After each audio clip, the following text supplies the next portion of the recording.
Messi ഒരുപക്ഷെ Argentinian കുപ്പായം അഴിച്ചു വെച്ച് വിശ്രമ ജീവിതത്തിലേക്ക് നീങ്ങിയേക്കാം. യൂറോപ്യൻ കരുത്തിനെ അല്ലെങ്കിൽ പാശ്ചാത്യ ലോകത്തിന് ബദൽ നിൽക്കാൻ ഒരു അടിച്ചമർത്തപ്പെടുന്നവൻ്റെ സ്വരമായി വരുന്നത് ലാറ്റിൻ അമേരിക്കയാണ്. പലസ്തീൻ വിഷയത്തിൽ ഉൾപ്പെടെ അർജന്റീന എടുത്ത നിലപാട് ഇസ്രായേൽ അനുകൂലമായ നിലപാടാണ്. ഇസ്രായേലിന് അനുകൂലമായി നിന്ന അത്യപൂർവം രാജ്യങ്ങളിൽ ഒന്നാണ്. അർജന്റീനയ്ക്ക് രോമാഞ്ചജനകമായ അമേരിക്ക വിരുദ്ധത അല്ലെങ്കിൽ പോരാട്ട വീര്യമുണ്ട് എന്ന് പറഞ്ഞാൽ അത് പൂർണ്ണമായി ശരിയാകണമെന്നില്ല. ഫൈനലിൽ സ്പെയിനിനെതിരെ എന്ത് തന്ത്രം? ഒപ്പോണന്റിനെ അറിഞ്ഞുകൊണ്ട് വേണം തന്ത്രം. സ്പെയിനിന്റെ കളിയുടെ ശൈലി അറിയാമല്ലോ. ആ ശൈലിക്ക് ഉതകുന്ന ഒരു മറു ശൈലി എന്ന രീതിയിൽ ആദ്യം മുതൽ തന്നെ സ്കലോണി എടുക്കുന്ന തന്ത്രങ്ങൾ പിഴയ്ക്കുന്നു.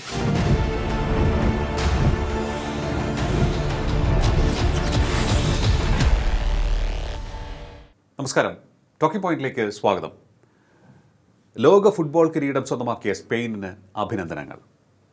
അവസാന മത്സരത്തിലേക്ക്, കലാശപ്പോരിലേക്ക് യോഗ്യത നേടിയ അർജന്റീനയ്ക്കൊപ്പമായിരുന്നു ആരാധകരിൽ ഏറിയ പങ്കുമെങ്കിലും അവരെ നിഷ്പ്രഭമാക്കിക്കൊണ്ട് ഉജ്ജ്വല പ്രകടനം കാഴ്ചവെച്ച് സ്പെയിൻ കിരീടം സ്വന്തമാക്കി.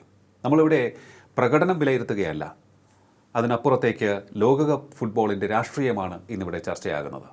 ഒപ്പം തന്നെ അർജന്റീനയ്ക്ക് ഇത്രയേറെ ഫാൻസ് എങ്ങനെയുണ്ടായി? അവർ ലാറ്റിൻ അമേരിക്കൻ രാജ്യമായതുകൊണ്ടാണോ? അങ്ങനെയാണ് എന്നുണ്ടെങ്കിൽ ലാറ്റിൻ അമേരിക്കൻ പൊളിറ്റിക്സിൽ ശരിക്കും ഫിറ്റ് ഇൻ ആകുന്ന രാജ്യമാണോ അർജന്റീന? പരിശോധിക്കാം നമുക്ക്. നമ്മോടൊപ്പം ചേരുന്നു വിദേശകാര്യ വിദഗ്ധൻ ഡോക്ടർ മോഹൻ വർഗീസ്. നമസ്കാരം സർ, ടോക്കിംഗ് പോയിന്റിലേക്ക് സ്വാഗതം. നമസ്കാരം. എല്ലാവരും ലോക ഫുട്ബോൾ ഫൈനൽ മത്സരം കണ്ടതിൻ്റെ ആലസ്യത്തിലായിരിക്കും, മോഹഭംഗത്തിലായിരിക്കും. അർജന്റീനൻ ആരാധകർ, സ്പാനിഷ് ആരാധകരെല്ലാം വലിയ ആവേശത്തിലും. പക്ഷെ നമ്മൾ നോക്കുമ്പോൾ ഈ ലോകകപ്പ് ഒട്ടേറെ കാര്യങ്ങൾ കൊണ്ട് ശ്രദ്ധേയമാണ്. നേടിയ ഗോളുകളുടെ എണ്ണം, ഓഫ് കോഴ്സ് മത്സരം കൂടുതലാകുമ്പോൾ ഗോളുകളുടെ എണ്ണവും കൂടും. ഒപ്പം തന്നെ വ്യത്യസ്തമായ കുറേയേറെ രാജ്യങ്ങളിലെ സംസ്കാരം നമുക്ക് പരിചയപ്പെടാൻ സാധിച്ചു. പുതിയ രാജ്യങ്ങൾ വന്നു. അതിനോടൊപ്പം തന്നെ കുറേ പൊളിറ്റിക്സും ചർച്ചയായി. ഇംഗ്ലണ്ടും അർജന്റീനയും തമ്മിൽ ഏറ്റുമുട്ടിയപ്പോൾ അവിടെ പൊളിറ്റിക്സും ചർച്ചയായി. അങ്ങനെ ഒട്ടേറെ കാര്യങ്ങൾ. ഫൈനലിൽ ട്രംപിൻ്റെ സമീപനവും ചർച്ചയായിട്ടുണ്ട്. നമുക്കിപ്പോൾ നോക്കുമ്പോൾ പല കാലങ്ങളിലും ചിലപ്പോഴൊക്കെ വലിയ വിവാദങ്ങൾക്ക് കാരണമായിട്ടുണ്ട് പൊളിറ്റിക്സ് ഇതിലേക്ക് കടന്നു കയറുമ്പോൾ, സ്പോർട്സിലേക്ക് കടന്നു കയറുമ്പോൾ. ഈ ലോകകപ്പ് ഫുട്ബോളിൽ അങ്ങ് കണ്ട പൊളിറ്റിക്സ് എന്തൊക്കെയാണ്? ആദ്യമായി ഒരു കൗതുകം എന്നെ കാണുന്ന പ്രേക്ഷകർക്ക് തോന്നാം. വിദേശകാര്യ ബന്ധങ്ങൾ വിശകലനം ചെയ്യുന്ന ഒരാൾക്ക് ഫുട്ബോൾ അവലോകനം ചെയ്യുന്നതിൽ എന്ത് കാര്യം? അങ്ങേക്ക് സ്പോർട്സുമായി നേരിട്ട് ബന്ധമുണ്ടെന്ന് ആർക്കും അറിയില്ല. ബന്ധമുണ്ടെന്നറിയില്ല. അതുകൊണ്ടാണ് ഒരു കളി അഴക് എന്ന് പറയുന്നത് ഒരു ഹൃദയവികാരമല്ലേ. അപ്പോൾ അത് ഈ അഴകിൻ്റെ കളിയാണ്. വന്യമായ സൗന്ദര്യം എന്നതിനേക്കാൾ കൂടുതൽ ഈ കൃത്യമായ മൂവ്മെൻറ്റ്, ചടുലത, ഒരു ചതുരംഗ പലകയിൽ കളങ്ങളിൽ നിരന്ന് നിൽക്കുന്ന കരുക്കൾ പോലെ ജീവനുള്ള കരുക്കൾ ഇങ്ങനെ പോവുകയാണ്. ഇവരെ പിന്നിൽ നിന്ന് കളിപ്പിക്കുന്നത് ആർ? അവിടെയാണ് രാഷ്ട്രീയം വരുന്നത്. കളത്തിൽ കാണുന്ന കളിക്കാർ അവർ നമ്മുടെ പ്രിയപ്പെട്ട താരങ്ങളാണ്. താരങ്ങളെ കാണുന്നതിന് പിന്നിൽ ഒരു രാഷ്ട്രീയവുമില്ല. അർജന്റീന ഒരു വികാരമാണ്. അർജന്റീന എന്ന രാജ്യത്തിൻ്റെ വിദേശകാര്യ ബന്ധമല്ല ആ വികാരത്തിൻ്റെ അടിസ്ഥാനം. കൃത്യമായി പറഞ്ഞാൽ മെസ്സി എന്ന ഇതിഹാസ താരം, ലയണൽ മെസ്സി, അല്ലെങ്കിൽ ബ്രസീലിൻ്റെ പെലെ മുതലുള്ള ഇതിഹാസ താരങ്ങൾ, നെയ്മർ വരെ എത്തി നിൽക്കുന്ന ആ ഒരു താരപരമ്പര വീരേതിഹാസങ്ങളാണ്. പലപ്പോഴും വടക്കൻ പാട്ടുകളിൽ വീരകഥകൾ തച്ചോളി ഉദയൻ്റെയും ഉണ്ണിയാർച്ചയുടെയും ആരോമൽച്ചേകവരുടെയും ഒക്കെ കഥകളാണ്, കോരിത്തെരിപ്പിക്കുന്ന കഥകൾ. പലപ്പോഴും രാജാക്കന്മാരുടെ ചരിത്രത്തേക്കാൾ കൂടുതൽ പാണന്മാർ പാടി തിമർത്താടുന്നത് തച്ചോളി ഉദയനൻ വെട്ടിയ അംഗങ്ങളാണ്. അതുപോലെ മെസ്സിയും റൊണാൾഡോയും റൊണാൾഡീനോയും ഒക്കെ പല സമയം പല രാജ്യങ്ങൾക്കായി വെട്ടിയ അംഗങ്ങളുടെ കഥകളാണ്, കോരിത്തെരിപ്പിക്കുന്ന കഥകൾ. അതിൽ രാഷ്ട്രീയം കണ്ടെത്തേണ്ടതില്ല. തച്ചോളി ഉദയനൻ ഏത് രാജാവിന് വേണ്ടിയാണ് ചേകവരായി അംഗം വെട്ടിയത് എന്നത് പലപ്പോഴും വിസ്മരിക്കപ്പെടുന്നു. ഉദയനൻ വാഴ്ത്തപ്പെടുന്നു. ഇവിടുത്തെ ഉദയനൻ യഥാർത്ഥത്തിൽ ഇപ്പോൾ ലയണൽ മെസ്സിയാണ്. അപ്പോൾ ഏറ്റവും കൂടുതൽ ആരാധകർ ഉള്ള രണ്ട് താരങ്ങൾ പോർച്ചുഗലിൻ്റെ ക്രിസ്ത്യാനോ റൊണാൾഡോ ആൻഡ് അർജന്റീനയുടെ നായകൻ ലയണൽ മെസ്സി. പോർച്ചുഗൽ എന്ന രാജ്യത്തിന് ഒരു പിന്തുണ ലോക ഭൂപടത്തിൽ കേരളത്തിൽ ഉൾപ്പെടെ ലഭിക്കുന്നുവെങ്കിൽ അതിൻ്റെ പിന്നിൽ ക്രിസ്ത്യാനോ റൊണാൾഡോ എന്നത് മാത്രമാണ്. എത്ര പ്രേക്ഷകർക്ക് ക്രിസ്ത്യാനോ റൊണാൾഡോയ്ക്ക് ഉപരിയായ ഒരു പേര്, പോർച്ചുഗൽ കളിക്കാരൻ്റെ പേര് പറയാനാവും? ലൂയി ഫിഗോയൊക്കെ മറന്നു തോന്നുന്നു. ഫിഗോയുടെ കാര്യമൊക്കെ കഴിഞ്ഞു, അദ്ദേഹത്തെ മറന്നു. അതെ. കലാകാലങ്ങളിൽ ഇതിഹാസ താരങ്ങൾ പോർച്ചുഗലിൽ ഉണ്ടായിട്ടുണ്ട്. പക്ഷേ ഉണ്ടായിട്ടുണ്ട്. ഇപ്പോൾ ഒരു താരമാണ്. ഒരു റിട്ടയർമെൻറ്റിന് ശേഷം മെസ്സി ഒരുപക്ഷെ അർജൻറ്റീനിയൻ കുപ്പായം അഴിച്ചു വെച്ച് വിശ്രമ ജീവിതത്തിലേക്ക് നീങ്ങിയേക്കാം, അല്ലെങ്കിൽ ക്ലബ് ഫുട്ബോൾ മാത്രമായി നീങ്ങിയേക്കാം. അപ്പോൾ അർജൻറ്റീനയ്ക്ക് ഇതേ പിന്തുണ ലഭിക്കുമോ? അതൊരു ചോദ്യം. ഇനി അതിൻ്റെ രാഷ്ട്രീയത്തിലേക്കാണ് നമ്മൾ വരുന്നത്. കറക്റ്റ്. എന്തുകൊണ്ട് ലാറ്റിൻ അമേരിക്ക ശ്രദ്ധാകേന്ദ്രമാകുന്നു കേരളത്തിൽ? അതെ, കേരളത്തിൽ ലാറ്റിൻ അമേരിക്ക, അത് എല്ലായിടത്തുമല്ല. ലാറ്റിൻ അമേരിക്കയ്ക്ക് പൊതുവെ പിന്തുണയുണ്ട്, അർജന്റീനയ്ക്ക് ആഫ്രിക്കൻ രാജ്യങ്ങളിൽ ഉൾപ്പെടെ പിന്തുണയുണ്ട്, ഇല്ലെന്നല്ല. പക്ഷേ എനിക്കത് തോന്നിയിട്ടുണ്ട് സാർ. ഈ മലയാളികൾക്ക് കൂടുതൽ ഇഷ്ടം ഈ ലാറ്റിൻ അമേരിക്കൻ രാജ്യങ്ങളിലെ താരങ്ങളോടാണ്. നമുക്ക് ഇപ്പോൾ പെലെ മുതൽ ഇങ്ങോട്ട് നോക്കുമ്പോൾ പെലെയുടെ ആ ഗോൾഡൻ ടീം ഉൾപ്പെടെ ഏറ്റവും മികച്ച ടീം എന്ന് നമുക്ക് പറയാവുന്ന അവരുടെ ആ ടീം ഉൾപ്പെടെ ഇങ്ങോട്ടേക്ക് നോക്കുമ്പോൾ നമുക്കിഷ്ടം കൂടുതൽ ബ്രസീലിയൻ ടീമിലെ താരങ്ങളെയാണ്, അർജൻറ്റീനിയൻ താരങ്ങളെയാണ്. അതൊക്കെയാണ് നമ്മൾ കൂടുതലായി കണ്ടിട്ടുള്ളത്, കേട്ടിട്ടുള്ളത്, വായിച്ചിട്ടുള്ളത്. അപ്പോൾ ആ വാഴ്ത്തുപാട്ടുകളുടെ എല്ലാം തന്നെ ആരാധന എല്ലാം തന്നെ പോകുന്നത് അങ്ങോട്ടേക്കാണ്. എന്തുകൊണ്ടായിരിക്കാം അങ്ങനെ? ഈ അടിച്ചമർത്തപ്പെടുന്നതിൻ്റെ വികാരം എപ്പോഴും അണ്ടർ ഡോഗ് എന്നൊരു പ്രയോഗമുണ്ട്. അണ്ടർ ഡോഗ് എന്ന് പറയുമ്പോൾ ഈ സാമ്പത്തിക ശക്തികളാണ് യൂറോപ്പിൽ. അത് ബ്രിട്ടൻ ആണെങ്കിലും ഫ്രാൻസ് ആണെങ്കിലും പരമ്പരാഗതമായ സമ്പത്ത് ശക്തികളും സൈനിക ശക്തികളുമാണ് United States of America. Okay, ഇവിടെ ലാറ്റിൻ അമേരിക്ക പൊതുവെ മൂന്നാം ലോകമായിട്ടാണ് പൊതുവെ അറിയപ്പെട്ടിരുന്നത് പരമ്പരാഗതമായി. ഇപ്പോഴേ 1, 2, 3 ലോകങ്ങളെക്കുറിച്ച് അങ്ങനെ പറയാറില്ല. എങ്കിലും ട്രഡീഷണൽ തേർഡ് വേൾഡ് എന്ന് പറയുന്നത് Afro Asian and Latin American രാജ്യങ്ങൾ. അതിൽ ആഫ്രിക്ക ഇപ്പോഴാണ് വൻ ലോക ഫുട്ബോൾ ശക്തിയായി വരുന്നത്. മൊറോക്കോയും അൾജീരിയയും ഒക്കെ വൻ ശക്തികളായി വരുന്നു. പല ആഫ്രിക്കൻ രാജ്യങ്ങളും ലോകവേദികളിൽ ഇപ്പം ഗ്രൂപ്പ് ഘട്ടത്തിന് കടന്ന് ക്വാർട്ടർ ഫൈനലിലേക്ക് വരെ എത്തുന്നു. ആ രീതിയിൽ ഇപ്പോൾ ക്യാമറൂണാണ് ആദ്യം അതിൽ നിന്ന് കുതിറിച്ചാടി ആരും പ്രതീക്ഷിക്കാത്ത രാജ്യമാണ്. പിന്നീട് ഘാന രംഗത്ത് വരുന്നു. അങ്ങനെ പല രാജ്യങ്ങൾ ഈ ആഫ്രിക്കൻ ഭൂഖണ്ഡത്തിൽ നിന്നും പല രാജ്യങ്ങൾ രംഗത്തേക്ക് വരുന്നു എന്ന ഒരു അത് നല്ല കാര്യമാണ്. അതേസമയം ഏഷ്യൻ രാജ്യങ്ങൾക്ക് ആ ലെവലിലേക്ക് വരാൻ പറ്റുന്നില്ല. അനേക രാജ്യങ്ങൾ, ജപ്പാനും കൊറിയകളും ഒക്കെ തന്നെ രംഗത്തേക്ക് വരുന്നു എങ്കിൽ പോലും ആ രീതിയിലേക്ക് പ്രഭാവം ചെലുത്താൻ കഴിയുന്നില്ല. അപ്പോൾ പിന്നെ അവശേഷിക്കുന്ന യൂറോപ്യൻ കരുത്തിനെ അല്ലെങ്കിൽ പാശ്ചാത്യ ലോകത്തിന് ബദൽ നിൽക്കാൻ ഒരു അടിച്ചമർത്തപ്പെടുന്നവൻ്റെ സ്വരമായി വരുന്നത് ലാറ്റിൻ അമേരിക്കയാണ്. ആദ്യ ലോകകപ്പ് നേടിയ ഉറുഗ്വേ മുതൽ ലാറ്റിൻ അമേരിക്കയുടെ ഒരു പ്രഭാവം. ഏറ്റവും കൂടുതൽ ലോകകപ്പുകൾ നേടിയത് ബ്രസീൽ 5 തവണ. ഉറുഗ്വേ ആദ്യ തവണ 2 തവണ 30കളിൽ 40കളിൽ നേടിയ ഒരു ചരിത്രം.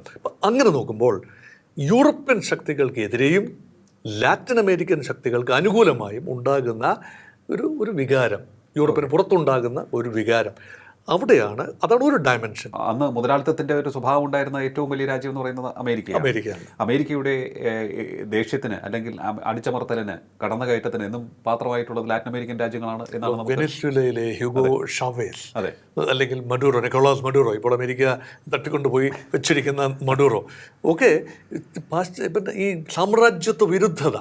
അമേരിക്കയെക്കുറിച്ചാണ് ഇപ്പോൾ സാമ്രാജ്യത്വം, യൂറോപ്പിനെ കുറിച്ചല്ലല്ലോ, ബ്രിട്ടനെ കുറിച്ചല്ലല്ലോ. സാമ്രാജ്യത്വ വിരുദ്ധതയുടെ വലിയ പ്രതീകങ്ങളായി വരികയാണ് ബൊളീവിയ, അർജന്റീന, ഇവരൊക്കെ, കൊളംബിയ ഒക്കെ. അപ്പോൾ അമേരിക്ക പറയുമ്പോൾ ഇതൊക്കെ ഡ്രഗ് തലസ്ഥാനങ്ങളാണ്. കൊളംബിയ ഉൾപ്പെടെയുള്ള രാജ്യങ്ങൾ ഡ്രഗിൻ്റെ കേന്ദ്രങ്ങളാണ്. പക്ഷേ അധികം ചർച്ച ചെയ്യപ്പെടാത്ത, ഈ രാഷ്ട്രീയത്തിൽ അധികം ചർച്ച ചെയ്യപ്പെടാത്ത ഒരു രാജ്യമാണ് അർജന്റീന.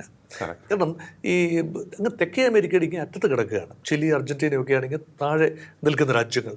ഈ രാജ്യങ്ങൾ അവരുടെ ഒരു സാമൂഹിക പശ്ചാത്തലം നോക്കിയാൽ യഥാർത്ഥത്തിൽ റെഡ് ഇന്ത്യൻ വംശജർക്ക് ഒരു പ്രാധാന്യം ഉണ്ടാകേണ്ടതാണ്. പക്ഷേ അർജന്റീനയിൽ അത് ഉണ്ടാകുന്നില്ല. ഒരു കാലത്ത് അവരുടെ ജനസംഖ്യയുടെ 1800കളിൽ 20% ഉണ്ടായിരുന്ന തദ്ദേശീയർ, അതൊക്കെ റെഡ് ഇന്ത്യൻ വംശജർ, അവിടെയൊക്കെ അല്ലെ റെഡ് ഇന്ത്യൻ വലിയ സംസ്കാരങ്ങൾ സത്യം പറഞ്ഞാൽ കുറച്ചുകൂടി വടക്കായിരുന്നു. Central America, Honduras, Nicaragua, El Salvador, Panama, Guatemala ആ ഭാഗങ്ങളിലും, അതുപോലെ മെക്സിക്കോയുടെ ഭാഗത്തും, പിന്നീട് പെറു, മച്ചു പിച്ചു ഒക്കെ ഉൾപ്പെടെ ഉള്ള പെറുവിലും കൊളംബിയയിലും ഒക്കെ ആയിരുന്നു.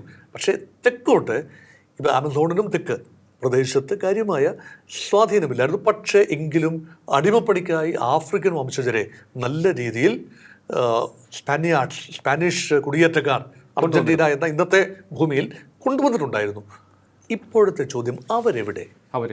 ഈ 5 ഇട്ടാൽ ഒരു പൂർണ്ണ കറുത്ത വർഗ്ഗക്കാരനെ അർജന്റീനയുടെ ടീമിൽ കാണുന്നില്ല എന്നതാണ് യാഥാർത്ഥ്യം. ഇപ്പം നോക്കിയാൽ മതി. നമ്മളൊരു കളി നിരീക്ഷിക്കുന്ന ആളുകൾക്ക് അങ്ങനെയുള്ള തോന്നൽ ഉണ്ടായിട്ടുണ്ടോ എന്ന് എനിക്കറിയില്ല. പക്ഷേ എനിക്ക് തോന്നിയിട്ടുണ്ട്. എന്തുകൊണ്ട്? പക്ഷേ കൾച്ചറിൽ നിന്ന് തന്നെ, ഫുട്ബോളിംഗ് കൾച്ചർ മാത്രമല്ല, രാജ്യത്തിൻ്റെ മൊത്തം മുഖ്യധാരയിൽ നിന്ന് തന്നെ ആ വിഭാഗം എങ്ങനെയൊക്കെയോ അപ്രത്യക്ഷമാവുകയാണ്. തുടച്ചു മാറ്റപ്പെടുക എന്ന് പറഞ്ഞ ഒരു ആരോപണമാണെന്ന് തോന്നാം, പക്ഷേ മാറ്റപ്പെടുകയാണ്. അപ്പം കളിയഴകിൽ ബ്രസീലിൻ്റെ വിഖ്യാതമായ താരങ്ങളെല്ലാം തന്നെ പൂർണ്ണ വെള്ളക്കാരായിരുന്നില്ല എന്ന് ഓർക്കണം. പെലെ ഉൾപ്പെടെയുള്ള ആളുകൾ കറുത്ത വർഗ്ഗക്കാരോ അല്ലെങ്കിൽ മിശ്ര വംശജരോ ആണ്. കറുത്ത വർഗ്ഗക്കാരും റെഡ് ഇന്ത്യൻസ് വംശജരും തമ്മിലുള്ള സങ്കരം, അല്ലെങ്കിൽ വെളുത്ത വർഗ്ഗക്കാരും അല്ലെങ്കിൽ യൂറോപ്യൻ കുടിയേറ്റക്കാരും കറുത്ത വർഗ്ഗക്കാരും തമ്മിലുള്ള ഒരു സങ്കരം, അങ്ങനെ മിശ്ര വംശജരാണ് പലപ്പോഴും ബ്രസീലിൻ്റെ താരങ്ങളായി പലപ്പോഴും വരുന്നത്. അർജന്റീനയിൽ കുറച്ചുകൂടി ഒരു യൂറോപ്യൻ വൈറ്റ് ടച്ച് കാണുന്നു. പക്ഷെ അവരും ചിലരൊക്കെ മിശ്രവംശജരാണ്, കാഴ്ചയിൽ അത് അനുഭവപ്പെടുന്നില്ല എന്ന് മാത്രം. എങ്കിലും the focus is on white skin. ഇത് എങ്ങനെയോ റേസിസം എന്ന് പറയാനാവുമോ എന്നറിയില്ല. അവിടുത്തെ അത് രാഷ്ട്രീയം. ഫുട്ബോൾ ഫീൽഡിൽ റേസിസം എന്ന ആരോപണം പൊതുവെ വരാറില്ല. എങ്കിലും എന്തുകൊണ്ട് കറുത്ത വർഗ്ഗക്കാരുണ്ടാകുന്നില്ല എന്നത് കൗതുകകരമായ ഒരു ചോദ്യമാണ്. പക്ഷെ ആ ചോദ്യം ഇവിടെ വലിയ എന്താ പറയുക, ഇതൊക്കെ നിരീക്ഷിക്കുന്ന കേരളീയർ, ലോകരാഷ്ട്രീയം നന്നായി നോക്കിക്കാണുന്നവരാണ് കേരളീയർ. അവരെ സംബന്ധിച്ചിടത്തോളം പാശ്ചാത്യ വിരുദ്ധത പ്രത്യേകിച്ച് ഇടതു മനസ്സുകളിലൊക്കെ ഈ ചെഗുവരയൊക്കെ ഇപ്പോഴും വിപ്ലവ നായകരാണ്. അപ്പം മറഡോണ എന്ന ഇതിഹാസ നായകൻ, അർജന്റീനൻ നായകൻ, 2 പ്രാവശ്യം ലോകകപ്പ് 78-ലും 86-ലും ലോകകപ്പിലെ വലിയ മിന്നുന്ന പ്രകടനം അർജന്റീനയ്ക്ക് സാധിച്ചത് ഇങ്ങനെയുള്ള ഇതിഹാസ താരങ്ങളുടെയൊക്കെ ചിറകിലേറിയാണ്. അപ്പോൾ ചെഗുവരയുമായി സവിശേഷമായൊരു ബന്ധമുണ്ട്, വൈകാരികമായൊരു ബന്ധമുണ്ട് മറഡോണയ്ക്ക് എന്ന ഒറ്റ കാരണത്താൽ. മറഡോണ ഇടതുപക്ഷക്കാരനാകുമോ, അർജന്റീന ഇടതുപക്ഷ രാഷ്ട്രമാകുമോ, ഇതാണ് ചോദ്യം. അത് മാത്രമല്ല, പാലസ്തീൻ വിഷയത്തിൽ ഉൾപ്പെടെ അർജന്റീന എടുത്ത നിലപാട് ഇസ്രായേൽ അനുകൂലമായ നിലപാടാണ്. ഇസ്രായേലിന് അനുകൂലമായി നിന്ന അത്യപൂർവം രാജ്യങ്ങളിൽ ഒന്നാണ്, 7-8 രാജ്യങ്ങളിൽ ഒന്നാണ് ലാറ്റിൻ അമേരിക്കയിലെ അർജന്റീന. അപ്പം ഇത് അർജന്റീനയുടെ രാഷ്ട്രീയമാണ്. കളിക്കളത്തിൽ അത് പ്രസക്തമാണോ? എൻ്റെ അഭിപ്രായമല്ല. കളിയാണ്. അർജന്റീനയുടെ രാഷ്ട്രീയമാണ്. അർജന്റീന രാഷ്ട്രീയം വെച്ചിട്ട് നമ്മൾ കളിയുടെ മികവിനെ വിലയിരുത്തുന്ന മൗഢ്യവുമാണ്. അപ്പം അവിടെ പക്ഷെ നമ്മൾ പലപ്പോഴും അറിയാതെ തന്നെ അർജന്റീനയ്ക്കൊരു അമേരിക്ക വിരുദ്ധതയുണ്ട്, അർജന്റീനയ്ക്കൊരു സാമ്രാജ്യത്വ വിരുദ്ധതയുണ്ട്. യഥാർത്ഥത്തിൽ പരമാവധി കുടിയേറ്റം സേഫായി ഹിറ്റ്ലറുടെ ആളുകൾക്കുൾപ്പെടെ, നാസി കുറ്റവാളികൾക്കുൾപ്പെടെ കുടിയേറാനാവുമായിരുന്ന ഒരു സ്ഥലമാണ് ബ്യൂണസ് ഐറസ്, അർജന്റീന തലസ്ഥാനം. അപ്പം അങ്ങനെയാണ് ഇസ്രായേലിൻ്റെ കമാൻഡോകൾ അർജന്റീനയിൽ വന്ന് പലരെയും തട്ടിക്കൊണ്ടുപോയതായി രോമാഞ്ചജനകമായ വിവരങ്ങളുണ്ട് അല്ലേ. അവിടുന്ന് ഈ 2ാം ലോകമഹായുദ്ധത്തിന് ശേഷം നാസികളിൽ പിടികിട്ടാപ്പുള്ളികളായ പല നാസികളും യൂറോപ്പിൽ നിന്ന് രക്ഷപ്പെട്ട് പ്രവാസത്തിൽ വന്നത് അർജന്റീനയിലാണ്. അപ്പോൾ ഇപ്പോഴും യൂറോപ്പിൽ നിന്നും, സ്പെയിനിൽ നിന്നും, പോർച്ചുഗലിൽ നിന്നും, ഈവൻ ഇറ്റലിയിൽ നിന്നും, സ്പെയിൻ ആൻഡ് ഇറ്റലിയാണ് വലിയ അതൊക്കെ ഫുട്ബോളിംഗ് കൾച്ചറുള്ള രാജ്യങ്ങളാണ്. അവിടുന്ന് വൻതോതിലാണ് അർജന്റീനയിലേക്ക് ഭാഗ്യാന്വേഷികൾ. ഇവിടെ ലാൻഡുണ്ട്. സ്പെയിനിൽ ലാൻഡ് കുറവാണ്, ഇറ്റലിയിൽ എവിടെയാണ് ലാൻഡ് ഇരിക്കുന്നത്. ഇപ്പോൾ കൃഷി ചെയ്യാനും റാഞ്ചേഴ്സ് ഇതിനൊക്കെ വേണ്ടി അർജന്റീനയിലേക്ക് വന്നു. അവരുടെ പിന്മുറക്കാരാണ് പലപ്പോഴും താരങ്ങളായി നമ്മളിപ്പോൾ ഈ തിര സ്ക്രീനിൽ കാണുന്നത്, അല്ലെ കളിക്കളത്തിൽ കാണുന്നത്. അപ്പം അത് വെച്ചിട്ട് അർജന്റീനയ്ക്ക് രോമാഞ്ചജനകമായ അമേരിക്ക വിരുദ്ധത അല്ലെങ്കിൽ പോരാട്ട വീര്യമുണ്ട് എന്ന് പറഞ്ഞാൽ അത് പൂർണ്ണമായി ശരിയാകണമെന്നില്ല. പക്ഷെ അർജന്റീനയുടെ കളിയഴക് ഒരു പ്രത്യേകത തന്നെയാണ്. ഫൈനലിൽ സുന്ദരമായി കളിച്ച് തോറ്റു എന്ന് പറയാൻ പോലും ആവില്ല. കളിക്കാനേ പറ്റിയില്ല. പന്ത് കയ്യിൽ കിട്ടിയിട്ട് വേണ്ടേ ഒന്ന് പെരുമാറാൻ. പന്ത് പോലും സ്പെയിൻ പന്തടക്കത്തിൽ എത്രയോ ബഹുഘാതം മുന്നിലായിരുന്നു. 20-ലധികം ഷോട്ടുകളാണ് സ്പെയിൻ അർജന്റീന ഗോളി മാത്രമാണ് എമിലിയാനോ മാർട്ടീനസ്. എമി മാർട്ടീനസ് എന്ന രക്ഷകൻ ഉണ്ടായിരുന്നത് കൊണ്ട് ഹ്യൂജ് മാർജിനിൽ പരാജയപ്പെടാവുന്ന ഒരു കളി അർജന്റീന കഷ്ടിച്ച് പരാജയപ്പെട്ടു എന്ന് മാത്രം പോകാം. അത് മാത്രമല്ല, നെഗറ്റീവ് മൈൻഡ് സെറ്റിലാണല്ലോ കളിച്ചതും. നെഗറ്റീവ് മൈൻഡ് സെറ്റിലല്ലേ എന്ന് പറഞ്ഞാൽ ഈ 10 പേരായിട്ട് ചുരുങ്ങുന്നു. അതിന് മുൻപ് തന്നെ കളി എങ്ങനെയെങ്കിലും സമനിലയിൽ കൊണ്ടുപോകണം, എക്സ്ട്രാ ടൈമിലേക്ക് കൊണ്ടുപോകണം, എന്നിട്ട് പെനാൽറ്റിയിൽ ജയിച്ചു വരാം എന്നൊരു ചിന്ത ഉണ്ടായിരുന്നത് പോലെ തോന്നുന്നു. മാത്രമല്ല, മുന്നേറ്റങ്ങളൊന്നും തന്നെ കാര്യമായി ഒരൊറ്റ ഓൺ ടാർഗറ്റ്, ഒരൊറ്റ ഷോട്ട് പോലും ആ രീതിയിൽ ഗോളാകുമെന്ന് ഉറപ്പിക്കുന്ന ഒരു ഷോട്ട് പോലും അർജന്റീനയിൽ നിന്നുണ്ടായില്ല എന്ന് പറഞ്ഞാൽ ഇത്രയും മിനിറ്റ് ഫുൾ സമയം കളിച്ച് എക്സ്ട്രാ 30 മിനിറ്റും കളിച്ചതിന് ശേഷവും അത് സംഭവിച്ചില്ല എന്ന് പറയുമ്പോൾ അർജന്റീനയെ പിന്തുണച്ച ആരാധകർ അവരുടെ പ്രതീക്ഷയ്ക്കൊത്ത് അർജന്റീനയ്ക്ക് ഫൈനലിൽ ഉയരാൻ കഴിഞ്ഞില്ല. മറ്റ് എല്ലാ കാര്യങ്ങളും ഈ പോരാട്ട മികവ് മുഴുവൻ തന്നെ തിരിച്ചടിയുടെ മികവാണ്. അതും ഒരു വലിയ പരമായ കാര്യമാണ്. പിന്നിൽ നിന്നുകൊണ്ട് വെട്ടിക്കറി ജയിക്കുക എന്ന് പറഞ്ഞൊരു അനുഭവമാണ്. അതെ അതെ ഇംഗ്ലണ്ടിനെതിരെ ഒരു ഗോളിന് പിന്നിൽ നിന്നതിന് ശേഷം 2 ഗോൾ അടിച്ച് വിജയിച്ചു. ഈജിപ്തിനെതിരെ 2 ഗോൾ പിന്നിൽ നിന്നുകൊണ്ട് അവസാന നിമിഷങ്ങളിൽ ഉഗ്രമായ പോരാട്ടത്തിൽ 3 ഗോളുകൾ തിരിച്ചടിച്ച് വിജയിച്ചു എന്ന് പറയുമ്പോൾ അതൊക്കെ ഇതിഹാസ തുല്യമായ പോരാട്ടങ്ങൾ. അത് വില കുറച്ച് കാണേണ്ടതില്ല. അതിൽ one touch of Messi, one man army called Messi, ആ ഒരു പ്ലേ മേക്കർ എന്നുള്ള നിലയിൽ അദ്ദേഹം വളരെ ഉയരത്തിലേക്ക് ഉയർന്ന ഒരു മത്സരമായിരുന്നു. അപ്പോൾ മെസ്സി എന്ന പ്ലേ മേക്കറെ പൂട്ടിക്കഴിഞ്ഞാൽ അർജന്റീന തീർന്നു എന്നതാണോ? അപ്പൊ അതിനെ കളിമികമായി വിലയിരുത്താനാവുമോ? അതാണ് പ്രധാനപ്പെട്ട ചോദ്യം. അതാണ് ഒരു യൂണിറ്റായി അവർക്ക് ആഞ്ഞടിക്കാൻ സാധിച്ചില്ല എന്നുള്ളതാണ് നമുക്ക് മനസ്സിലാക്കാൻ സാധിക്കുന്നത്. അപ്പോൾ നമുക്ക് അറിയാം, പണ്ടൊക്കെ ബ്രൂഡ്രാഗിനെ കുറിച്ച് സ്പാനിഷ് കഴുകൻ എതിർഗോൾ മുഖത്ത് റാഞ്ചി നടന്ന് ഗോളടിക്കുന്നു എന്ന് പറഞ്ഞ പോലെ, പക്ഷേ എല്ലാവരും സ്പാനിഷ് കഴുകന്മാരായി കഴിഞ്ഞ ദിവസം ഫൈനലിൽ പരസ്പരം സഹായിക്കുന്ന കഴുകന്മാരായി. എല്ലാവർക്കും ഏത് നിമിഷവും പിൻനിരയിലുള്ള സ്പാനിഷ് കളിക്കാരന് പോലും ഏത് നിമിഷവും ഗോൾ അടിക്കാനാവും എന്ന നിലയിലായിരുന്നു സ്പെയിൻ്റെ കളി. അതായത് ടോട്ടൽ ഫുട്ബോളിന്റെ എല്ലാ ടിക്കറ്റ് ടാക്കയുടെ വശ്യതയും ടോട്ടൽ ഫുട്ബോളിന്റെ സാധ്യതകളും എല്ലാം പൂർണ്ണമായി പ്രയോജനപ്പെടുത്തി യൂറോപ്യൻ ഫുട്ബോളിന്റെ എല്ലാ ചാരുതകളും എല്ലാം മനോജ്ഞമായി സമന്വയിപ്പിക്കുന്ന ഒരു കളി മികവ് സ്പെയിൻ്റെ ഭാഗത്തുണ്ടായി. അർഹിക്കുന്ന ടീം വിജയിച്ചു എന്ന് കളിയുടെ അടിസ്ഥാനത്തിൽ പറയാം. നമ്മളിപ്പോൾ രാഷ്ട്രീയമാണ് സംസാരിക്കുന്നതെങ്കിൽ പോലും സ്വാഭാവികമായി കളിയുടെ കാര്യങ്ങൾ വന്നു എന്ന് മാത്രം. അതെ, അർജന്റീനയ്ക്ക് ആ വിങ്ങുകളിലൂടെ അറ്റാക്ക് ചെയ്ത് കയറാൻ സാധിച്ചില്ല എന്നുള്ളത് വളരെ ഒരു കഷ്ടമായി പോയി. അതുപോലെ തന്നെ പലപ്പോഴും അവരുടെ മുന്നേറ്റം മൈതാനത്തിന്റെ മധ്യത്തിലൂടെയായിരുന്നു. അത് വളരെ ആ ഒരു സ്ട്രാറ്റജി എന്തുകൊണ്ട് വന്നു എന്ന് എനിക്കറിയില്ല. ആ ഒരു സ്ട്രാറ്റജി മാറ്റേണ്ടത് തന്നെയായിരുന്നു. ഒരു വിജയിക്കുന്നില്ല എങ്കിൽ തൊട്ടടുത്ത നിമിഷം അത് മാറ്റേണ്ടതാണല്ലോ. ഇത്രയും ലോകോത്തര ടീമുകളെ നമ്മൾ ഫുട്ബോൾ പഠിപ്പിക്കേണ്ട കാര്യമില്ല എങ്കിൽ തന്നെ ലയണൽ സ്കലോനി എന്ന കോച്ചിന് വിട്ടുകൊടുക്കേണ്ട ഒരു കാര്യമാണ്. അതത് കളികളിൽ എല്ലാ കളികളും ഒരേ തന്ത്രമെന്നല്ല. അവസാന കളിയിൽ ഫൈനലിൽ സ്പെയിനിനെതിരെ എന്ത് തന്ത്രം, ഒപ്പോണന്റിനെ അറിഞ്ഞുകൊണ്ട് വേണം തന്ത്രം. സ്പെയിനിന്റെ കളിയുടെ ശൈലി അറിയാമല്ലോ. ആ ശൈലിക്ക് ഉതകുന്ന ഒരു മറു ശൈലി എന്ന രീതിയിൽ ആദ്യം മുതൽ തന്നെ സ്കലോനി എടുക്കുന്ന തന്ത്രങ്ങൾ പിഴയ്ക്കുന്നു. ഇതിപ്പം വിങ്ങുകൾ ശക്തമാക്കിയില്ല എന്ന് പറയുമ്പോഴും അതിന്റെ പിന്നിൽ കോച്ചിന്റെ തീരുമാനമാണ്. ഇതൊരു മിഡ്ഫീൽഡിലൂടെ അല്ലെങ്കിൽ മധ്യഭാഗത്തൂടെ മാത്രം ഇരച്ചു കയറാം. എല്ലാ പന്തുകളും മെസ്സിയിലേക്ക് എത്തിച്ച് മെസ്സിയെ കൊണ്ട് ഗോൾ അടുപ്പിക്കുക എന്നത് അർജന്റീന നേടിയ ഗോളുകളിൽ സിംഹഭാഗവും മെസ്സി 8 ഗോളുകൾ നേടിയത് മെസ്സിയാണ് എന്ന് ഓർക്കണം. ഒരു വിതരണാത്മക സ്പെയിനിന്റെ ഗോളുകൾ വിതരണാത്മകമായ ഒരു പ്രക്രിയയിലൂടെയാണ് ലഭിച്ചത്. ഒരു ഗോൾ, എനിക്ക് തോന്നുന്നു ആകെ മത്സരങ്ങളിൽ ഒരു ഗോൾ മാത്രമാണ് സ്പെയിൻ ഇത്രയും മത്സരങ്ങളിൽ വഴങ്ങിയത് എന്ന് ഓർക്കണം. അപ്പം ഗോൾ വഴങ്ങിയത് അർജന്റീന പല മത്സരങ്ങളിലും ഗോൾ വഴങ്ങി. അപ്പോൾ അവിടെ നോക്കുമ്പോൾ അർജന്റീനയുടെ ഗോളിയുടെ മികവ് ഒന്ന്, അർജന്റീനയുടെ പ്രത്യാക്രമണ വൈഭവം മറ്റൊന്ന്. പക്ഷെ മൊത്തം കളി മികവിൻ്റെ അടിസ്ഥാനത്തിൽ പരിഗണിക്കുമ്പോൾ കുറച്ചുകൂടി ബാലൻസ് ടീമായി ഫ്രാൻസും സ്പെയിനും ഇംഗ്ലണ്ടും ഒക്കെ തന്നെ വിലയിരുത്തപ്പെടേണ്ടി വരും. എൻ്റെ അഭിപ്രായത്തിൽ ഫൈനലിന് മുമ്പുള്ള ഫൈനലായിരുന്നു ഫ്രാൻസും സെമി ഫൈനൽ, ഫ്രാൻസ് ഇംഗ്ലണ്ടും സ്പെയിനും തമ്മിലുള്ള. അപ്പോൾ അതിൽ ഫ്രാൻസിനെ പോലൊരു ടീമിനെ പരാജയപ്പെടുത്തി വരുന്ന സ്പെയിൻ ചില്ലറക്കാരല്ല നമുക്കറിയാം. എൻ്റെ അഭിപ്രായത്തിൽ കളിമികവിൽ സ്പെയിൻ ഒന്നാമത്, ഫ്രാൻസ് രണ്ടാമത്, അർജന്റീന മൂന്നാമത്, ഇങ്ങനെയാണ് ഞാൻ വിലയിരുത്താൻ ആഗ്രഹിക്കുന്നത്. തൊട്ട് പിന്നിൽ ഇംഗ്ലണ്ടുണ്ട്. അവസാന നിമിഷത്ത് ഇവരുടെ വൈകാരികമായ ഒരു പതർച്ച, ഒരു ഇമോഷണൽ പതർച്ച എന്ന് വേണമെങ്കിൽ നമുക്കതിനെ കാണാം. പ്രതീക്ഷയുടെ അമിത ഭാരം അവരെ തളർത്തിയെന്ന് വേണമെങ്കിൽ പറയാം. കാരണം പലപ്പോഴും ഈ സ്പോർട്സിൽ നമുക്കറിയാം, വിജയ പ്രതീക്ഷ അമിതമാകുമ്പോൾ താരങ്ങളെ അത് ബാധിക്കാറുണ്ട്.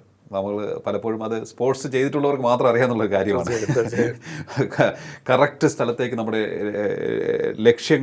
ലക്ഷ്യത്തിലേക്ക് എത്താൻ നമുക്ക് സാധിക്കാറില്ല പലപ്പോഴും. അപ്പോൾ പ്രതീക്ഷയുടെ ഭാരം ഏറ്റവും കൂടുതൽ പേറിയ മത്സരം ഇതൊന്നും ആയിരുന്നില്ല. ഇംഗ്ലണ്ടും അർജന്റീനയും തമ്മിലുള്ള മത്സരം സെമി മത്സരം യഥാർത്ഥത്തിൽ അതിൻ്റെ പിന്നിലാണ് യഥാർത്ഥത്തിൽ വൈകാരികമായ രാഷ്ട്രീയം. 1980കളുടെ ആദ്യം ഈ മാൽവിനാസ് എന്ന അർജന്റീന വിളിക്കുന്ന ഫോക്ലൻഡ് ഐലൻഡ് ബ്രിട്ടന്റെ അധീനതയിൽ ഉണ്ടായിരുന്നതിൻ്റെ മേൽ അർജന്റീന അവകാശവാദം ഉന്നയിച്ചിട്ട് അതൊരു യുദ്ധത്തിലേക്ക് കലാശിക്കുകയാണ്. ദിവസങ്ങൾ നീണ്ടുന്ന യുദ്ധത്തിൽ ബ്രിട്ടൻ അത് അർജന്റീനയുടെ പോരാളികളെ കീഴടക്കി ബ്രിട്ടനെ തിരിച്ചു പിടിച്ചു. പക്ഷേ അടുത്ത് വന്ന ലോകകപ്പിൽ 86 ലോകകപ്പിൽ കിരീടം നേടിക്കൊണ്ടാണ്, ഇംഗ്ലീഷ് ടീമിനെ ഉൾപ്പെടെ പരാജയപ്പെടുത്തി കിരീടം നേടിക്കൊണ്ടാണ് അർജന്റീന പകരം വീട്ടിയത്. ഇതൊരു വലിയ ഒരു ഫുട്ബോൾ പാണന്മാർക്ക് പാടാനുള്ള വലിയ പാട്ടായി മാറി. എന്നാൽ അതിനുശേഷം കാര്യമായ മത്സരങ്ങൾ ഇംഗ്ലണ്ട് ഈ ദൈവത്തിൻ്റെ കരസ്പർശമുള്ള മറഡോണയുടെ ഗോൾ ഉൾപ്പെടെ പിറന്ന മത്സരം, അതിന് തൊട്ടു പിന്നാലെ പിറന്ന നൂറ്റാണ്ടിൻ്റെ ഗോൾ എന്നറിയപ്പെടുന്ന മറഡോണയുടെ ഒരു ഒറ്റയാൻ ഓട്ടവും ഗോളും ഒക്കെ തന്നെ വലിയ ഇംഗ്ലണ്ട് അർജന്റീന മത്സരങ്ങളാണ് ഏറ്റവും അധികം വൈകാരികമായി. ബ്രസീൽ അർജന്റീന മത്സരങ്ങളെക്കാൾ ഇംഗ്ലണ്ട് അർജന്റീന മത്സരങ്ങൾക്കാണ് ആ ഒരു ഹൈ പൊളിറ്റിക്കൽ പിച്ച് ഉള്ളത്. അത് ഇപ്രാവശ്യവും ഉണ്ടായിരുന്നു എന്ന് കരുതുന്നവർ അനേകമാണ്. പക്ഷേ ഇപ്പോൾ ഇങ്ങനെ ഒരു വിഷയമില്ല.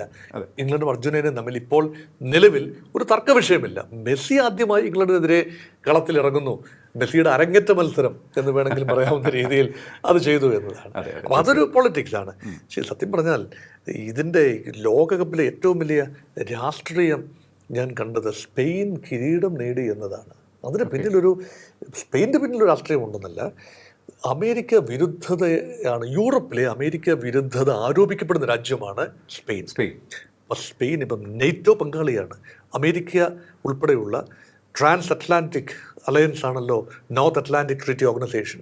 അതിൽ യൂറോപ്യൻ രാജ്യങ്ങളോടൊപ്പം സ്പെയിനും അമേരിക്കയുടെ പങ്കാളിയാണ്. അപ്പോൾ സ്പെയിനിൻ്റെ എല്ലാ രാജ്യങ്ങൾക്കും നേരെ അമേരിക്ക ഒരു നിർദ്ദേശം കൊണ്ടുവന്നു. 5% നെറ്റോയ്ക്ക് വേണ്ടി നിങ്ങളുടെ വരുമാനത്തിൻ്റെ 5% മാറ്റി വയ്ക്കണം, ഡിഫൻസിന് വേണ്ടിയാണ്, യൂറോപ്യൻ ഡിഫൻസിന് വേണ്ടിയാണ്. സ്പെയിൻ അതിനെ എതിർത്തു നിന്ന രാജ്യമാണ്. അപ്പോൾ സ്പെയിനിനെ പറയാവുന്ന പഴിയെല്ലാം ഡൊണാൾഡ് ട്രംപ് പറഞ്ഞു. സാംസ്കാരികമായി പോലും അധിക്ഷേപിക്കാവുന്ന രീതിയിൽ പറഞ്ഞു.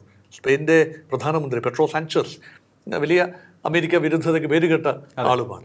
അപ്പോൾ സാൻച്ചസിൻ്റെ ഒക്കെ സാന്നിധ്യത്തിൽ അമേരിക്കൻ പ്രസിഡന്റ് ഡൊണാൾഡ് ട്രംപ് സ്പെയിനിന് അമേരിക്ക സ്വന്തം മണ്ണിൽ അമേരിക്കയുടെ ദാനാതിഥ്യം നൽകുന്ന അമേരിക്കയുടെ മണ്ണിൽ വെച്ച് ആ ട്രോഫി സ്പെയിനിന് സമ്മാനിച്ചു എന്ന് പറയുമ്പോൾ, സമ്മാനിച്ചു എന്നല്ല, സമ്മാനിക്കേണ്ടി വന്നു എന്ന് പറഞ്ഞപ്പോൾ ഇത് ഞാൻ അഡോൾഫ് ഹിറ്റ്ലറിനെ ഓർത്തു പോവുകയാണ്. 1936 ബെർലിൻ ഒളിമ്പിക്സിൽ ജെസ്സെ ഓവൻസിന് ആദ്യ ഗോൾഡ്, 4 ഗോൾഡാണെന്ന് തോന്നുന്നത്. ആദ്യ ഗോൾഡ് നേടിയപ്പോൾ തന്നെ ആ ജെസ്സെ ഓവൻസിനെ അംഗീകരിക്കാൻ, ആ വിജയത്തിൽ ഒന്ന് കൈയടിക്കാൻ തയ്യാറാകാതെ വേദി വിട്ടു പോകുന്ന അഡോൾഫ് ഹിറ്റ്ലറിനെ കണ്ടു. അവസാനം ജെസ്സെ ഓവൻസിന്റെ കഴുത്തിൽ മെഡൽ അണിയിക്കാൻ വിസമ്മതിക്കുന്ന അഡോൾഫ് ഹിറ്റ്ലർ, ജർമ്മൻ ചാൻസലറെ നമ്മൾ കണ്ടു. സമാനമാകുന്ന രീതിയിലൊന്നും ട്രംപ് പെരുമാറിയില്ലെങ്കിലും ട്രംപ് ട്രോഫിയൊക്കെ കൊടുത്തിട്ട് അവിടെ തന്നെ കുറ്റിയടിച്ച് നിന്നൊരു നിപ്പുണ്ട്. അത് വലിയൊരു അപഹാസ്യനായി മാറി. അപ്പോൾ ട്രംപിന് എങ്ങനെയാണ് താൻ വിടുവായുത്തത്തിലൂടെ ഇപ്പോൾ ഇറാന്റെ വിഷയത്തിൽ ഉൾപ്പെടെ എന്തൊക്കെയാ പറഞ്ഞത്, എന്തെല്ലാം വിടുവായുത്തമാണ്. അപ്പോൾ അത് മാറ്റി പറയേണ്ടി വരുന്നു. അപ്പം ഒരു ക്ലൗഡിഷ് ഇമേജ്, അതൊരു പക്ഷേ നല്ല ഒപ്റ്റിക്സ് ആയിരിക്കും ചിലർക്ക്. ഒരു ഹാസ്യാത്മകമായ വാല്യൂ എന്നതിൽ കൂടുതൽ അമേരിക്ക എന്ന ശക്തമായ രാജ്യത്ത് നടക്കുന്ന ഒരു മത്സരത്തിൽ സ്പെയിൻ എന്ന രാജ്യം അമേരിക്ക പലപ്പോഴും പരിഹസിച്ചിട്ടുള്ള, അല്ലെങ്കിൽ ട്രംപ് പരിഹസിച്ചിട്ടുള്ള ഒരു രാജ്യത്തിന് ട്രോഫി കിട്ടുമ്പോൾ ഇത് യഥാർത്ഥ യുദ്ധമല്ലല്ലോ, കായിക യുദ്ധം. യഥാർത്ഥ യുദ്ധരംഗത്ത് ഒരു ശക്തിയെ അല്ല എന്ന് പറഞ്ഞ് പരിഹസിച്ചവൻ കായിക യുദ്ധത്തിൽ വെന്നിക്കൊടി പാറിക്കുന്നു എന്ന് പറയുമ്പോൾ അതിലൊരു കാവ്യാത്മകതയുണ്ട്, കാവ്യനീതിയുണ്ട്. ഞാനത് ആവോളം ആസ്വദിച്ച ഒരാളാണ്. അവിടെ അണ്ടർ ഡോഗാണ് സ്പെയിൻ. ഫുട്ബോളിംഗ് ജയന്റ് ആണ്, പക്ഷേ അമേരിക്കയെ നോക്കുമ്പോൾ, സൈനികമായി നോക്കുമ്പോൾ അണ്ടർ ഡോഗാണ്. കൂടെ നിൽക്കുന്നു എന്ന് പറയുമ്പോഴും അവിടെ ഒരു അമേരിക്കയുടെ കണ്ണിലെ കരടാണ് സ്പെയിൻ. സ്പെയിനെതിരെ ഉപരോധം വേണം, സ്പെയിനെ നിങ്ങൾ ഒറ്റപ്പെടുത്തണമെന്ന് യൂറോപ്യൻ യൂണിയനോട് പറഞ്ഞ വിദ്വാനാണ് ഡൊണാൾഡ് ട്രംപ്. അതാണ് ഈ സ്പാനിഷ് താരങ്ങളുടെ എല്ലാം തന്നെ മുഖത്തൊരു അനിഷ്ടം ഉണ്ടായിരുന്നു. ഇദ്ദേഹം അത് ഈവൻ മെസ്സിയും പ്രകടിപ്പിച്ചിട്ടുണ്ട്. ട്രംപ് നിന്നും മെഡൽ സ്വീകരിക്കേണ്ടി വന്നു എങ്കിൽ പോലും ഇദ്ദേഹം മനസ്സുകൊണ്ട് അവരൊന്നല്ലേ. യഥാർത്ഥത്തിൽ ഈ അർജന്റീന സ്പെയിൻ എന്ന് പറയുമ്പോൾ അവരൊന്നല്ലേ. സ്പാനിഷ്, അർജന്റീന, ഇപ്പം ബ്രസീൽ ഒഴിച്ചുള്ള മറ്റെല്ലാ ലാറ്റിൻ അമേരിക്കൻ രാജ്യങ്ങളും സ്പാനിഷ് പശ്ചാത്തലമുള്ളവരല്ലേ. ഇപ്പം Paraguay, Uruguay, Chile, Nicaragua, El Salvador, Guatemala, അതുപോലെ മെക്സിക്കോ, ബൊളീവിയ, ഇതെല്ലാം തന്നെ ലാറ്റിൻ അമേരിക്കൻ രാജ്യങ്ങളെല്ലാം തന്നെ ബ്രസീൽ ഒഴിച്ച്, ബ്രസീൽ പോർച്ചുഗീസ് പാരമ്പര്യമാണ്, സ്പാനിഷ് ഭാഷ സംസാരിക്കുന്നവരാണ്. ഈ താരങ്ങളിൽ പലരും, മെസ്സി ഉൾപ്പെടെ എത്ര താരങ്ങളാണ്, മെസ്സി ബാഴ്സലോണയിലായിരുന്നല്ലോ, അപ്പോൾ സ്പെയിനിൽ ആണല്ലോ ബാഴ്സലോണ. അപ്പോൾ സ്പെയിനിൽ ഭവനമുള്ള പലപ്പോഴും കൂടുതൽ സമയം ചെലവഴിക്കുന്ന സ്പെയിനിലാണ്. സംസാരിക്കുന്ന ഭാഷ സ്പാനിഷാണ്, സംസ്കാരം സ്പാനിഷാണ്. സ്പെയിൻ ജയിച്ചാലും അർജന്റീന ജയിച്ചാലും അത് സ്വന്തം സ്പാനിയാർഡ്സിനെ സംബന്ധിച്ചിടത്തോളം ഇവരൊക്കെ സ്പാനിയാർഡ്സ് ആണ്. അപ്പം അവിടെ ഇംഗ്ലീഷ് കൾച്ചറുമായിട്ട് ചേരില്ല. അവിടെ ബ്രിട്ടനും അമേരിക്കയുമാണ് ഒന്നിച്ച് നിൽക്കാവുന്നത്. ഇംഗ്ലീഷ് ഒരു പശ്ചാത്തലം എന്ന് പറയുമ്പോൾ അമേരിക്കയിൽ വെച്ച് ഇത്രയും ഗംഭീരമായ ഒരു വിജയം എന്ന് പറയുമ്പോൾ അതിൽ ഒരുപാട് സൂചനകളുണ്ട്. അത് ട്രംപ് തന്നെ ആതിഥ്യമരളി എന്ന് പറയുമ്പോൾ ട്രംപിനെ അവസാനം ഫീഫയുടെ പ്രസിഡന്റ് വന്ന് പിടിച്ചു മാറ്റേണ്ടി വന്നു. അച്ഛനെങ്കിൽ പോര് താഴെ, നമുക്ക് താഴെ നിൽക്കാം, പിള്ളേർ എൻജോയ് ചെയ്യട്ടെ, അവർ ട്രോഫിയൊക്കെ ഉയർത്തി ആഹ്ലാദ നൃത്തം ചവിട്ടട്ടെ, അവിടെ നമ്മൾ കണ്ണിലെ കരടായി നിൽക്കണ്ട എന്ന് പറഞ്ഞ് ഒരു ഇൻഗ്ലോറിയസ് എക്സിറ്റ് എന്ന് വേണമെങ്കിൽ പറയാം. വലിയ രാഷ്ട്രീയം ലോകകപ്പിൽ നടന്നു എന്നുള്ളതാണ്. ഇറാൻ US രാഷ്ട്രീയം, രണ്ടുപേരും തമ്മിൽ യുദ്ധം ചെയ്തുകൊണ്ടിരിക്കുന്നു. എന്നാൽ ഇറാൻ ടീം അമേരിക്കയിൽ ലാൻഡ് ചെയ്ത് ഫുട്ബോൾ കളിച്ചു പോയി അല്ലേ? ഇറാൻ മോശമാക്കിയില്ല. അമേരിക്കയിൽ എങ്ങനെ ഇറാൻ ടീമിന് കളിക്കാനാവും?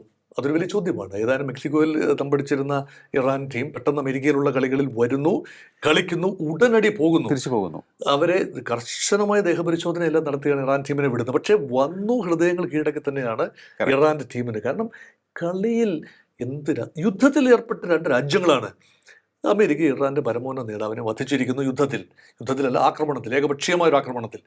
അപ്പോൾ അങ്ങനെ നിൽക്കുന്ന ഒരു രാജ്യം അമേരിക്ക ആതിഥ്യം അരുളുന്ന ലോകകപ്പിൽ യോഗ്യത നേടി അമേരിക്കയുടെ മണ്ണിലേക്ക് എത്തുന്നു, അന്തസ്സായി കളിക്കുന്നു. കളി പൂർണ്ണമായി അടുത്ത റൗണ്ടിലേക്ക് എത്താനുള്ള ഒരു മികവ് കാട്ടിയില്ല, എങ്കിലും പൂർണ്ണ പരാജയമായിരുന്നില്ല, തീരെ മോശമാക്കിയില്ല. ഇറാൻ കളികളിൽ അവർക്ക് ലഭിച്ച അവസരങ്ങൾ പ്രയോജനപ്പെടുത്തിയ ഒരു രാജ്യം കൂടിയാണ്. അപ്പം ഇവിടെയാണ് യഥാർത്ഥത്തിൽ അവിടെ ഇറാൻ എന്ന രാജ്യം അമേരിക്ക തമ്മിൽ നേരിട്ട് കളിച്ചില്ല. നേരിട്ടുള്ളൊരു കളിയല്ല ഇവിടെ നടന്നത്. അമേരിക്ക ആതിഥ്യം അരുളുമ്പോൾ ചില മര്യാദകൾ പാലിക്കപ്പെടണമായിരുന്നു എന്നൊരു ചിന്തയാണ്. തീർച്ചയായിട്ടും കളിക്കാരെ ഹാൻഡിൽ ചെയ്ത രീതി ശരിയാണ്. കളിക്കാർക്ക് ഏറ്റവും ഓണറബിളായുള്ള വാസസ്ഥലങ്ങൾ ഒരുക്കി കൊടുക്കുക. കാരണം ഇതിൽ രാഷ്ട്രീയമേ ഇല്ല, ഫുട്ബോൾ കളിയിൽ രാഷ്ട്രീയമേ ഇല്ല.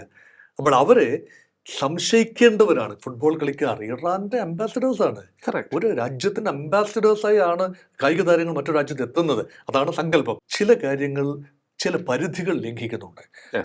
പാലിക്കേണ്ട ചില മാന്യതകൾ, സഭ്യതകൾ, അതെല്ലാം അമേരിക്ക പാലിക്കുന്നുണ്ടോ എന്ന സംശയം കൂടിയുണ്ട്. ഭാഗ്യത്തിന് ഫുട്ബോളുമായി ബന്ധപ്പെട്ട കാര്യമായ പ്രസ്താവനകളൊന്നും ഇറാൻ്റെയോ അമേരിക്കയുടെ ഭാഗത്തുനിന്ന് വന്നില്ല, ഉന്നത നേതൃത്വത്തിൻ്റെ ഭാഗത്തുനിന്ന് വന്നില്ല എന്നത് മാത്രമാണ് ഒരു സേവിങ് ഗ്രേസ്. എന്നിരുന്നാലും Iran team was not well received. അപ്പോൾ അതുകൊണ്ട് അടുത്ത ഘട്ടത്തിലേക്ക് വരികയും, ഇനി ഇമാജിൻ ഇറാൻ ഗ്രൂപ്പ് ഘട്ടം കടന്ന് പ്രീ ക്വാർട്ടർ ഘട്ടത്തിലേക്കൊക്കെ വരികയാണെങ്കിൽ ഉണ്ടാകുമായിരുന്ന ഒരു ലോജിസ്റ്റിക്കൽ നൈറ്റ്മെയർ. ഇതെല്ലാം തന്നെ ലോകകപ്പിന്റെ ശോഭ കെടുത്തുന്ന കാര്യങ്ങളാണ്. അതേസമയം അമേരിക്ക ഇറാൻ ടീമിനെ വളരെ ഓണറബിളായി സ്വീകരിച്ചിരുന്നു.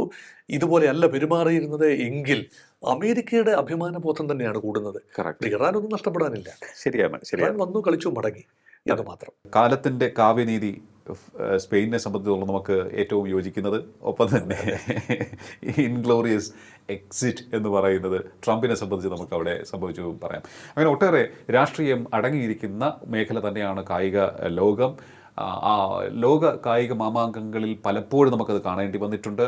അത് ലോക ഫുട്ബോളിൽ മുൻപ് കണ്ടിട്ടുണ്ട്. ഇപ്പോഴും 2026 ലോകകപ്പ് ഫുട്ബോളിൽ നമുക്കത് കാണേണ്ടി വന്നു എന്നുള്ളതാണ് ഇന്ന് ഈ ചർച്ചയിലൂടെ പറഞ്ഞു വെക്കുന്നത്. ഒപ്പം തന്നെ അർജൻറ്റീനയുടെ യഥാർത്ഥ രാഷ്ട്രീയമെന്ത്, നമ്മൾ കരുതുന്നത് പോലെ ലാറ്റിൻ അമേരിക്കൻ കമ്മ്യൂണിസ്റ്റ് രാഷ്ട്രീയത്തിൻ്റെ ഒരു അടിത്തറയിൽ ഊന്നി മുന്നോട്ട് പോകുന്ന ഒരു രാജ്യമല്ല അർജൻറ്റീന എന്നുകൂടി ഓർക്കുക. പിന്നെ എങ്ങനെ അർജൻറ്റീനയ്ക്ക് ഇത്രയേറെ ഫാൻസ് കിട്ടി എന്നുള്ള കാര്യവും നമ്മളിവിടെ ചർച്ച ചെയ്തു. ഏതായാലും ഒട്ടേറെ പുതിയ കാര്യങ്ങൾ, ചിലപ്പോൾ ഏറെ പേർക്ക് പുതുമ തോന്നുമെങ്കിലും ഒട്ടേറെ പേർക്ക് ഇത് അറിയാമായിരിക്കുമെങ്കിലും വേറിട്ട് കളി വിലയിരുത്തുക എന്നുള്ളതിനപ്പുറത്തേക്ക് കളിയിലെ രാഷ്ട്രീയം പറഞ്ഞ ഒരു ടോക്കിംഗ് പോയിൻ്റാണ് ഇന്നിവിടെ നടന്നത്. വളരെയധികം നന്ദി സാർ ഇത്ര സമയം ടോക്കിംഗ് പോയിന്റുമായി സംസാരിച്ചു. ടോക്കിംഗ് പോയിന്റിൻ്റെ അധ്യായം ഇവിടെ പൂർണ്ണമാകുന്നു. ഇനി അടുത്ത എപ്പിസോഡ് കാണാം നമുക്ക്. നമസ്കാരം.